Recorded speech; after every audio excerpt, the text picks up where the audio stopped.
লেখা আছে একটা জায়গা, দেখ না। হুগলি একটা কি লেখা আছে, ব্লু লাইট দেখে গেল। ওই তো ব্লু লাইট, ওটাই গঙ্গা স্টার্ট, তাই তো? দুদিকে দেখা যাবে? Yes baby. এদিকে দেখা যাবে, এখান থেকে না। এটা। এই তো উইগলি রিভার স্টার্টস হিয়ার। আহ আরে সাবাস। হ্যাঁ। তাহলে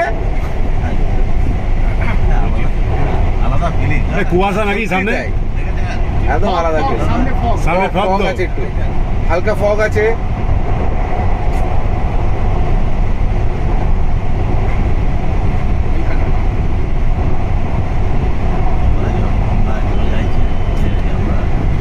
এই তো গঙ্গা শেষ। গঙ্গা শেষ। এইটুকুর মধ্যে গঙ্গা ক্রস করে গেলাম বলো। 24 সেকেন্ডে গঙ্গা শেষ হবে। 70 কিলোমিটার পার হবে। এবার একটু স্পিড দেওয়া হচ্ছে।